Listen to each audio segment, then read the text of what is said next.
loves! Welcome again sa aking channel, Loves TV. Ngayon po ay magluluto po tayo ng ayan, pumpkin chips. So, mag-intro muna ako dyan, guys.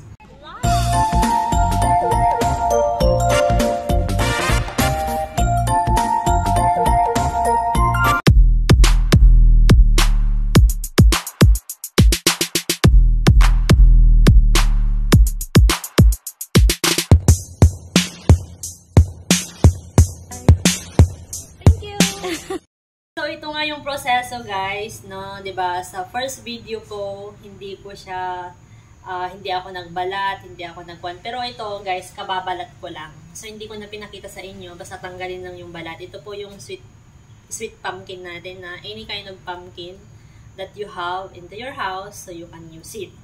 And gusto ko siyang ipakita sa inyo kung ano yung ginagamit ko, kaya ako another video. So, ito yung ginagamit namin. So, ito yung ginagamit ko pala. Yan. So, ito po yung ating tinatawag na mandolin. So, ito po. This is the mandolin. I show you yung mukha ko. Hindi nyo nakikita. So, ganyan na lang. So, ito yung mandolin na ginagamit ko. So, sharp yan siya, guys. It's very, very sharp. So, you have to be careful. Kasi talagang pag hindi ka nag-careful na slice ng iyong vegetable here, talagang naku po. So, kailangan mag-careful tayo. So, ito guys, may kuwan kasi siya dito, adjacent. So, kung gusto mo ng stripe, papunta yan sa stripe, tataas po yung, yan, tataas yan. Ito kung gusto mo ng something may style sa kuan mo, or bulol, or french fries. So, kung gusto mo ng mataas pa, ganyan lang. So, dalawa yan siya. Gusto mo ng maliliit, hindi makita. Yan. Basta ganyan, guys. Kung gusto nyong bumili ng ganito, tignan nyo lang sa mga market. Yan kasi hindi ako ang bumili nito eh. So, gusto ko plain lang siya. Plain. So, ito lang talaga yung gagamitin natin. Kasi slice lang natin eh.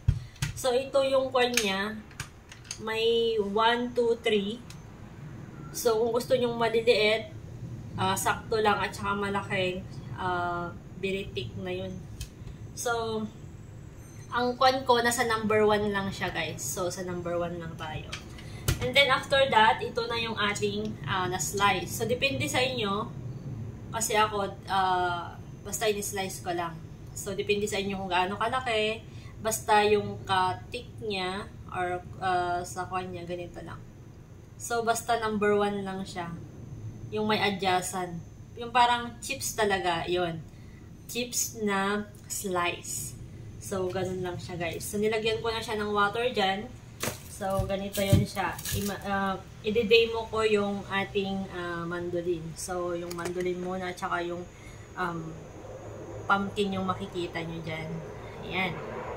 So, ayan siya, guys. Ito. Move natin ng konti. Ayan. So, ganyan lang siya. Ilay talaga yung aming kwan dito, no? Never go na charing. Merong plano. So, ganyan lang siya. Actually, may hawakan ito siya, guys. Yung may kompleto ito siya eh. Para hindi mo mahawakan tong vegetables. Yung maggaganyan ka lang, yung hahawakan mo lang. Pero ako talaga, nasanay ako na ganito. So, sorry sa maingay. So, sorry. Nagpapalipad sila ng eroplano. So, ganyan lang siya. Oh.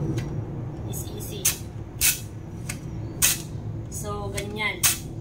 Careful lang yung kamay mo. Dapat nasa taas yan, ha? Ayan.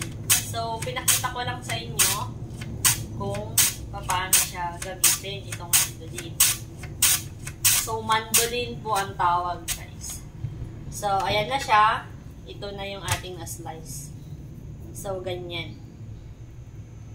Ngayon, lagyan natin ng ice tong ating. Ito po yung pinaka-final ko. Kuha lang tayo ng ice, guys. Ice talaga ha, ice. Yan. So, ilalagay natin dito sa ating pumpkin. Talagang lalagay natin para makita nyo na totoo nilagyan ng ice. Yan. Yan po yung pampa-crunchy ng ating pumpkin. So, ayan siya. Wait lang ha. So, ayan na. So, dapat kailangan matunaw muna tong ating ice. Mababad muna siya ng ilang minuto bago natin siya prituhin. So, ganun lang siya. Hindi na tayo magbibilad. Kasi, that the last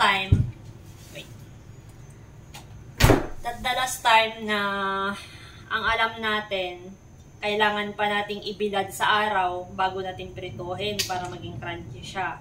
So, ito na yung na-discover ko na kailangan lang dapat ilagay siya sa cold or may ice na water.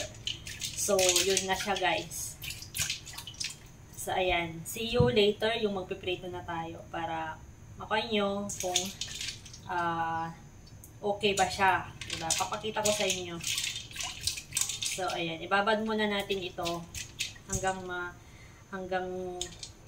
maglamig na yan talaga siya. Tapos, idadry natin. Ayan na, para na siyang kuan na. Malapit na siyang matunaw lahat. So, ganyan lang. Dapat mababad siya ng for a while. Dito guys, kung nakikita nyo, nagpre-prepare ako ng lalagyan ng ating na finished product na prito na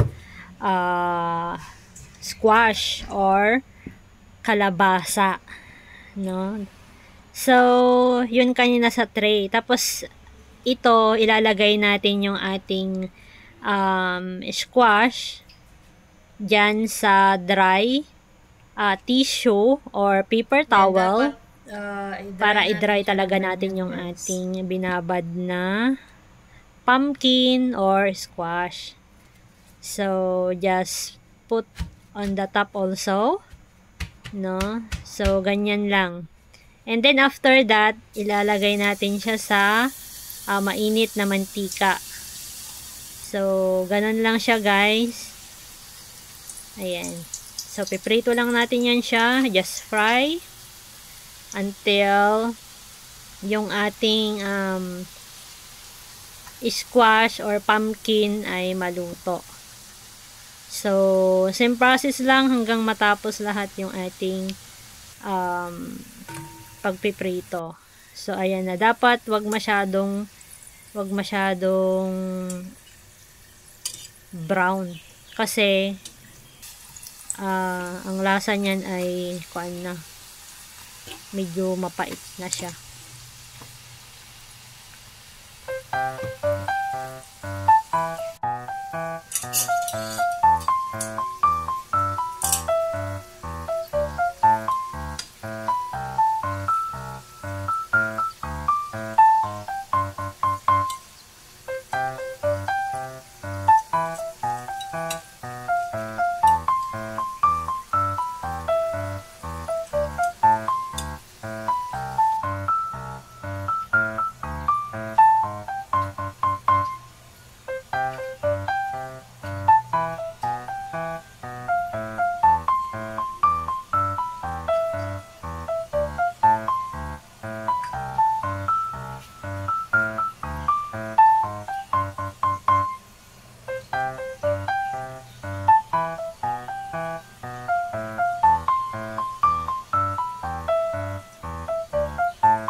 ayan guys, dahil last na natin na fry ito.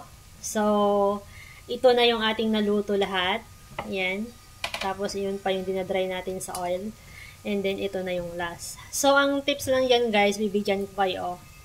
It's better talaga na magluto kayo together with the potatoes, no? Kasi, di ba, kung mapapansin nyo sa potato, guys, mayroon siyang puti na naglalabas sa potato. Yun po yung tinatawag na starch niya. So, kailangan talaga na i-combine ninyo, ibabad ninyo ng together itong pumpkin at saka yung potato. Dun sa start pag-slash nyo, ibabad nyo sa tubig at saka lagyan nyo ng ice. So, yun yung napansin ko ngayon guys na kailangan dapat together siya. So, yung iba, nilagyan ko siya ng starch guys, cornstarch. So, crunchy naman siya. Crunchy naman siya. Ayan. So, guys, yun lang. At yun po yung ating dapat tatandaan. Huwag masyadong burn. So, pag burn masyado siya, ito, actually hindi ito siya burn, brown. Pag masyadong brown, yan, pagkagaya ng ganyan. So, nakikita nyo guys, pakita ka sa inyo, why have like this? Ito po yung nilagay kong cornstarch dito sa potato na to. So, tignan nyo siya, crunchy siya, di ba?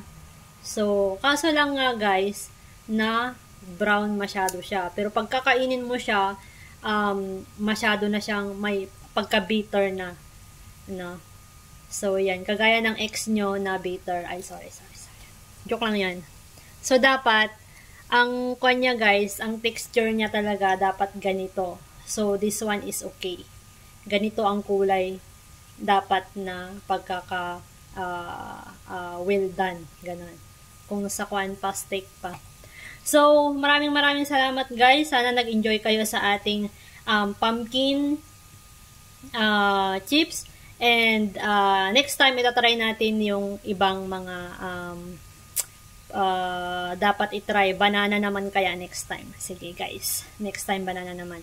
So, hanggang dyan na lamang po. I love you all. See you again. Sa mga hindi pa po nakasubscribe. And comment na rin kayo sa comment section below. Then, mag-say hi, hello, kayo dyan, ganun, new friend, ganun lang. So, maraming salamat everyone. I love you all. Thank you guys. Bye. Hindi na ako magpapakita ng mukha ko. Bye-bye. Thank you.